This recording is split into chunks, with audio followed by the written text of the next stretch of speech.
stored on the floor. No floor mats in this vehicle, just a flat floor with that little design on it, I guess to save weight, and because you get a car like this, you don't need luxuries such as floor mats. And next up, another noticeable item inside the Centenario. I mentioned earlier that this car probably previews the styling of the successor to the Aventador, but it also previews the technology. This was true with the Reventone as well, and it's certainly true here. For one thing, you have a giant center screen, which is much larger than what you get in the Aventador, and it's a touch screen, which is a big upgrade over the Aventador's like button and dial controlled screen. Very outdated, much improved in this car. And in fact, Lamborghini has already brought this screen from the Centenario into the updated Huracan, and I'm sure it will go through the whole model range soon. That isn't the only new technology that this car features, though. There's some cool aerodynamic stuff that's pretty technical, but one of my favorite features is the fact that this is the first Lamborghini ever to offer four-wheel steering. And when you drive it around in the gauge cluster screen, it shows you which wheels are turning and approximately how much. So you can always monitor your four-wheel steering system and see it working. And I have to say, from making a U-turn on the street, this four-wheel steering system works well in tight spaces and helps to neutralize the rather large size of this vehicle compared to other supercars.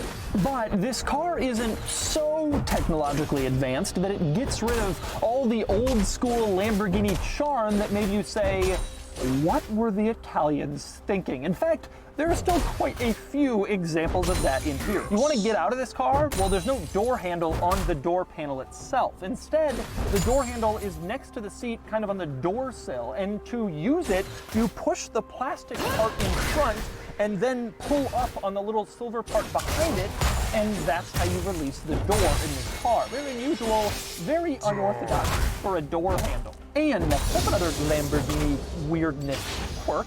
Take a look at the steering wheel. You can see behind it you have these large shift paddles. So it makes sense that over on the left side, Lamborghini puts the turn signal stalk a little bit lower so you don't accidentally bump your finger on the shift paddle when you're going to the signal stalk. It makes sense. But over on the right side, you can see they haven't done the same thing with the wiper stalk, and it is very much in bump your finger territory. Now, why wouldn't Lamborghini just make this uniform? The stalk on the left, the stalk on the right in the same position. It seems like it makes sense, but they haven't done it because, well, it's Lamborghini. And next up, here's another Lamborghini, what were they thinking? The climate controls, you can see in the middle, you have a dial and various different buttons. When you turn the dial to adjust the temperature, it tells you the temperature you're changing to in the driver's gauge cluster area, not on the giant screen directly above the climate controls that the passenger can also see. No, that would be too logical. So if the passenger wants to change the temperature, they have to adjust the dial, then kind of look into the gauge cluster, see what it says in there. Typical Lamborghini. And next up, here's another typical Lamborghini item, the badge that signifies this vehicle as one of 20 Centenario Roadsters is not in the middle or on the dashboard or anywhere you can see it when you're sitting in the car. Instead, it's mounted behind this little window in the front so that people can look at the badge when you park the car. Because it's not as important to flex to your passengers that you have a 1 of 20 car. No, you can just explain that to them. It's important to flex when you park the car. And so Lamborghini places the badge there. Hey, at least they know their customers pretty well.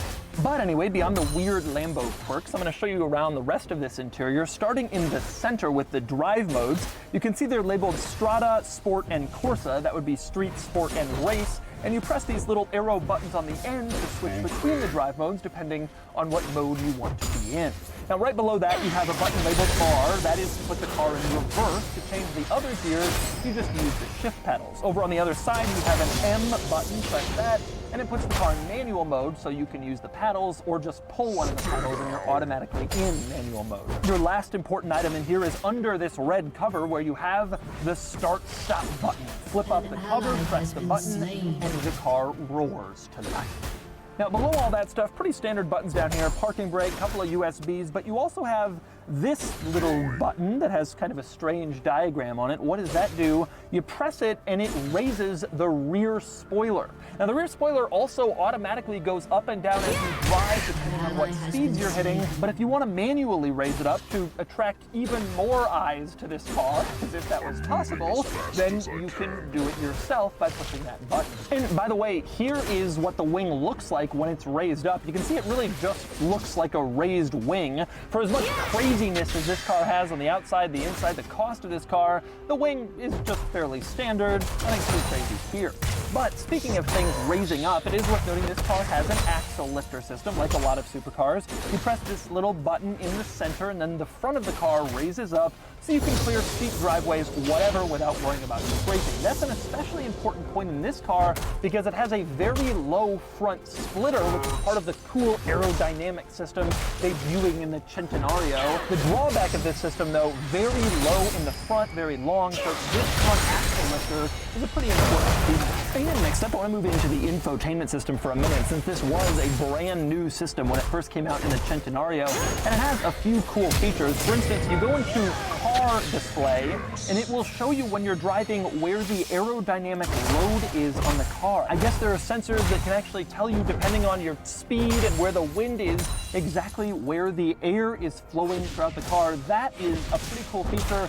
Haven't seen that one before in anything else. And next up, even though this is an ultra crazy fast supercar with no carpeting and 760 horsepower and it's insanely focused, it has the internet in this infotainment system. You can go on your favorite websites right here in the infotainment system in your Lamborghini Centenario. And next up, one other cool feature in here is the telemetry feature, which allows you to record your racetrack laps and then play them back later. A lot of cars have this, not that unusual, and there's a dash cam mounted facing out the windshield that will record when you're on the track, and so you can really watch, did you hit that apex, where were you in that corner, that sort of thing. That's not that surprising, but one very special feature, this car also has a camera between the seats. You can see it mounted there, kind of facing a little bit toward the driver. This allows you to check your handwork when you're on the racetrack, what gear you are down or up shifting into, and sort of see out at the same time. So there are two separate cameras, including one that lets you literally monitor your driving from inside the car. That's pretty cool. And next up, speaking of seeing things in this car, the rear visibility is absolutely atrocious. You have a pretty normal sized mirror, but look into it, you can't see out the back. You're basically looking through these little slats in the engine cover, and that is not enough room to see anything back there. I think it's kind of funny that this car, with its two forward-facing cameras to let you know precisely how you're driving on the track, you can't know anything that's happening behind you. But then again, in a car with this much power, maybe behind you doesn't really matter all that much. And finally, before I climb back out of the Centenario, I want to talk about the gauge cluster screen, which is pretty cool. It has a neat look to it, although it is fixed. It doesn't change. Even when you go into the different drive modes, you can see nothing is really changing in here.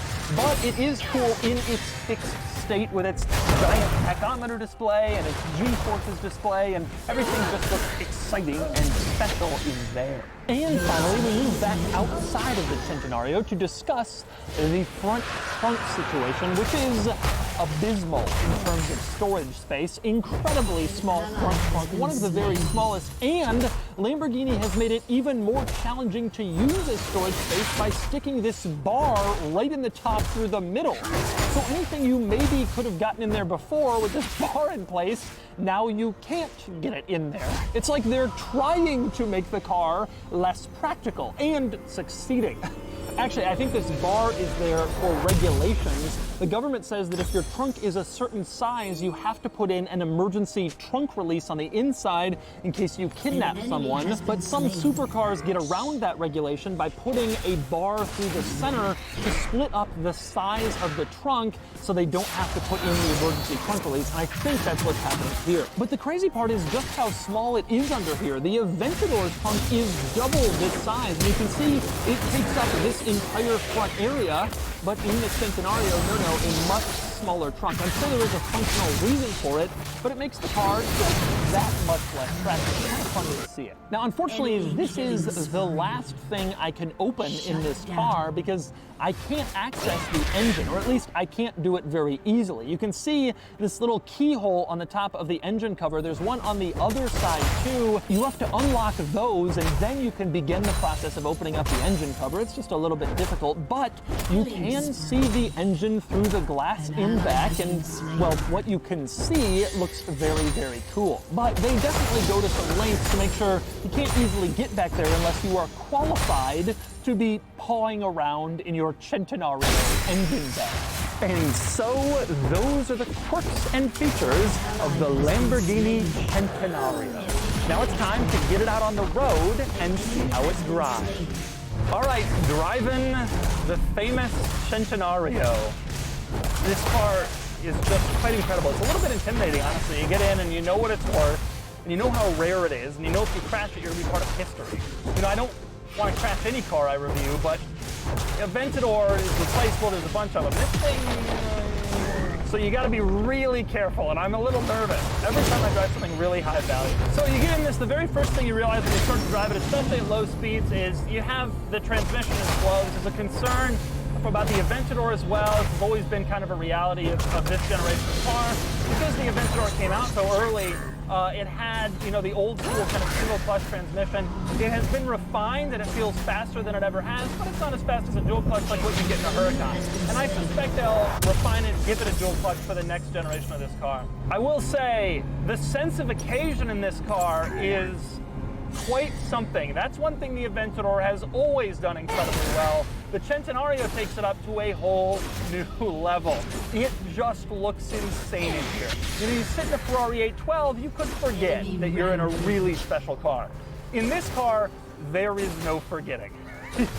You look around and it's like, this is the coolest thing that has ever existed. You have the matching blue all throughout this interior. The whole interior is made in a bizarre way to match the exterior with all the different angles and buttons and controls. This is just a crazy car inside and out. I often get into cars that are crazy on the outside, but the inside doesn't really match. This isn't that. Surprisingly tame at a stoplight. You know, Lamborghini, when I think of Lamborghini's flagship model, I think of very raucous, very loud Diablo Countach. But this car, at least at the stoplight, it actually feels, you know, reasonably acceptable. Not that I would say that this is something you'd want to drive every day.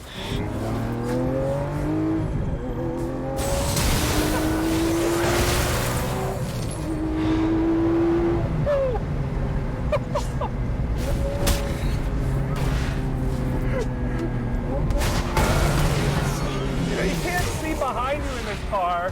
Everybody always makes fun of me when I accelerate like that. I look for cops. I have no idea. Their visibility is atrocious. Part of the fun of having an inspectional Lamborghini. I don't know anything about what's behind me. Man, the acceleration is unbelievable. The sound is unbelievable. The exhaust backfire, truly impressive. Oh, listen to that. This is just cool. And you know, the sad thing about this car, they built 40 of these. It's obviously a collector car, already worth more than it initially was. Nobody's gonna drive it like that. The people who buy this car are gonna get it, they're gonna do that twice, and they're gonna sock it away and earn money on it. Which, you know, that's a viable strategy. But it's just sad that the car will never really, no one's ever really going to use this at its full capacity because it seems to have quite a capacity. You can tell that it changes directions very quickly. One of my complaints about this platform has always been it's a big, heavy car, which it is, compared to basically anything else. The transition makes it feel even a little bit bigger and heavier because it's just not immediate enough. But it still changes directions incredibly fast. The steering wheel, I mean, you pull it in an instant, the car is going in a different place, which is impressive given the car's size and heft. It really neutralizes its size, frankly. One thing that's always been interesting about this car, the windshield frame really comes low. So if you're tall, you can't see stoplights at all. But there is an impracticality driving a V12 mid-engine Lambo, and there's less of one than there used to be. I mean, I reviewed the Countach, it's a ridiculous car. It's so impractical. This still has some of that built in though, and Lambo calls that character, and it really is. You don't want the car to be perfect. That's not the point of it.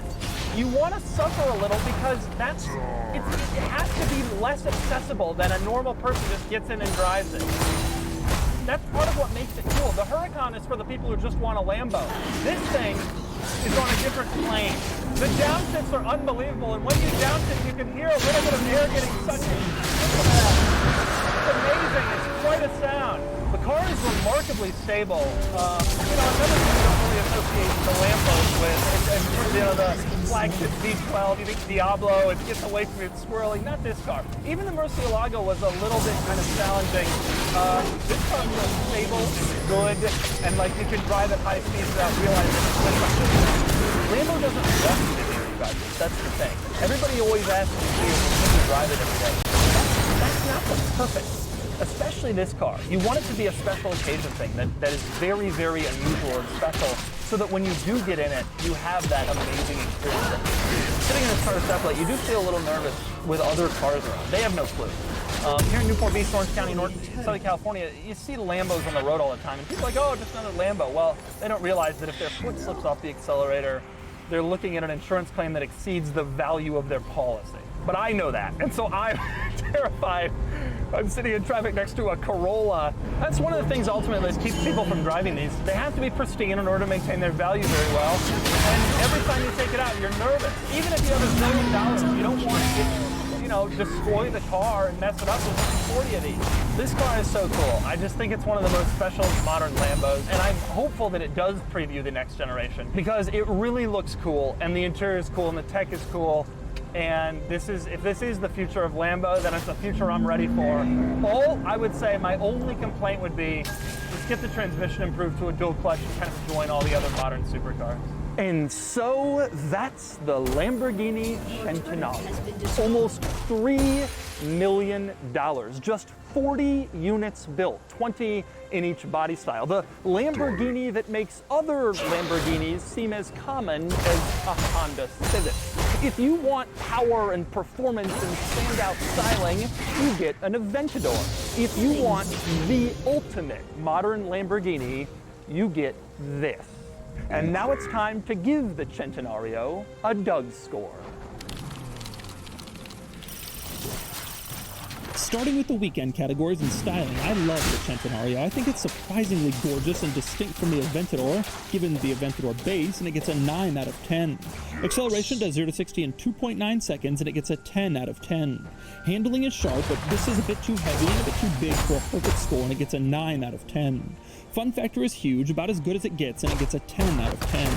Cool factor is also huge. These are insanely rare and insanely special, and it gets a 10 out of 10 for a total weekend score of 48 out of 50. Not many cars ever get that close to a perfect score. Next up are the daily categories and features. This car is about normal for modern exotics, and it gets a 6 out of 10. Comfort is also about normal for modern exotics, and it gets a 3 out of 10. Quality is good, it's very nice inside, and everything feels well made, and it gets a 7 out of 10. Practicality is insanely low. Not only does it have virtually no cargo space and only 2 seats, but it has no roof, and you'd be afraid to take it anywhere because it costs $3 million, and it gets a 1 out of 10. Finally, value. This is a tough one. It's an ultra-rare, ultra-special exotic car, so it makes sense to be expensive, but $3 million. It's big money, so it gets an average 5 out of 10 for a total daily score of 22 out of 50. Added up, and the Doug score is 70 out of 100, which puts it here against other modern supercars at similar price points, plus other modern Lamborghinis. The Centenario ties the Aventador, no surprise since that's what it's based on. The Centenario does a little better in weekend categories with better styling and a higher fuel factor, but the Aventador gains those points back in daily scores. Overall, the Centenario does well, but its biggest benefit is low production numbers and special styling. This is certainly a very unique Lamborghini. And so that's the Lamborghini Centenario.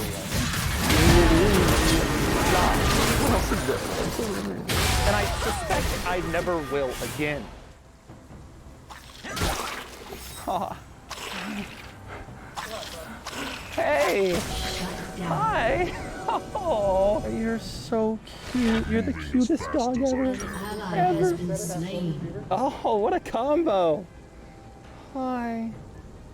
I drove the 911 up here and we ended up picking us. Oh, no way. That's awesome. No floor mats in this vehicle, just...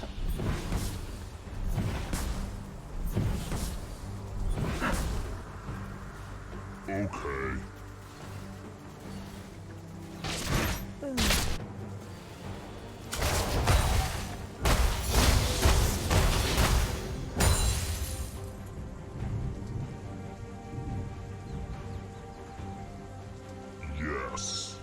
An enemy has been slain.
Fast as I can.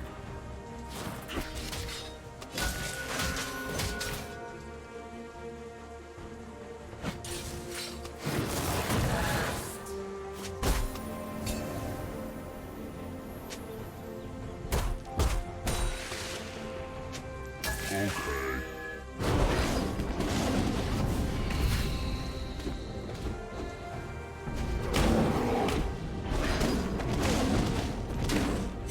Rampage.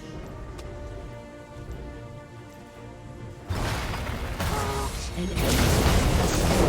an enemy. An ally has been slain.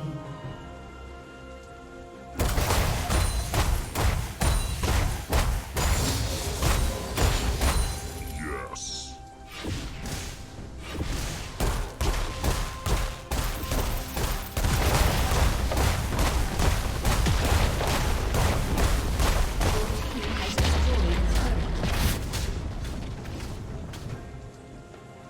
Got it.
as fast as I can.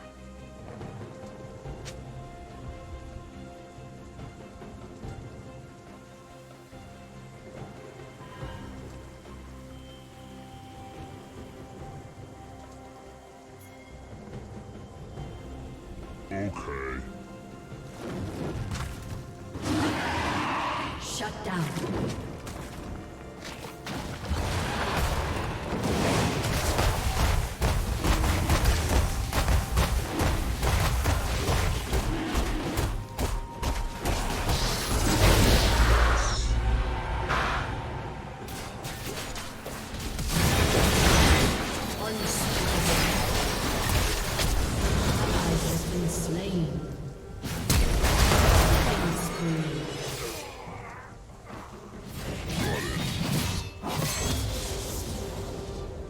Caught between a rock An and a ally hard has been slain. place.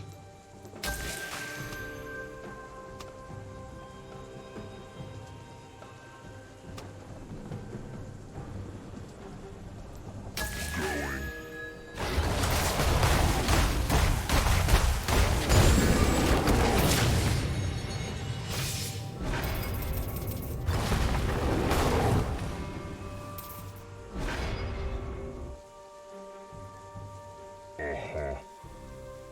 Your team has destroyed a turret.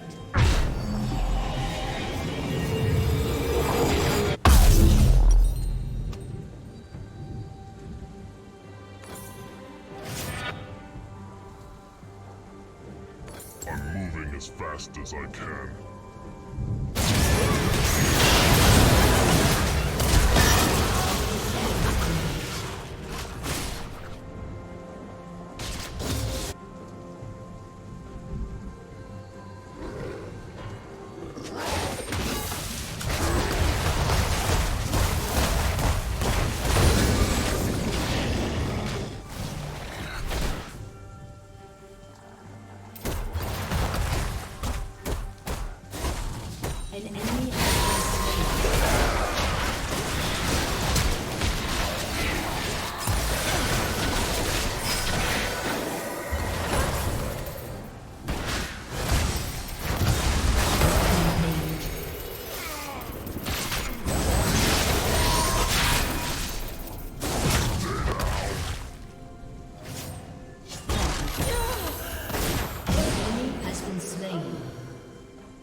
inhibitor responding soon.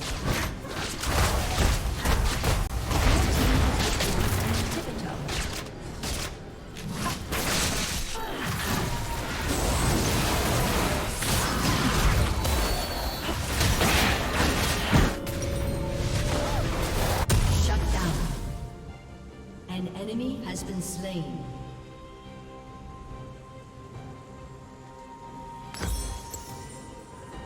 Got it. Shut down.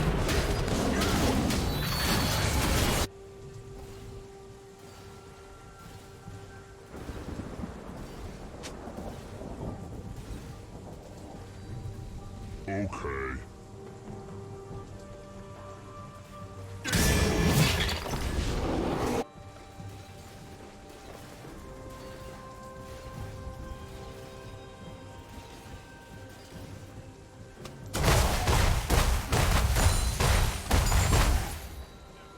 Going.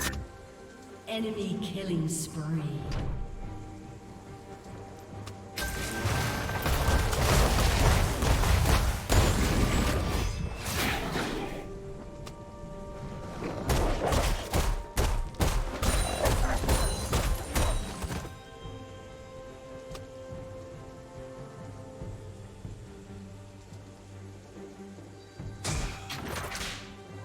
Sure.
ally has been slain.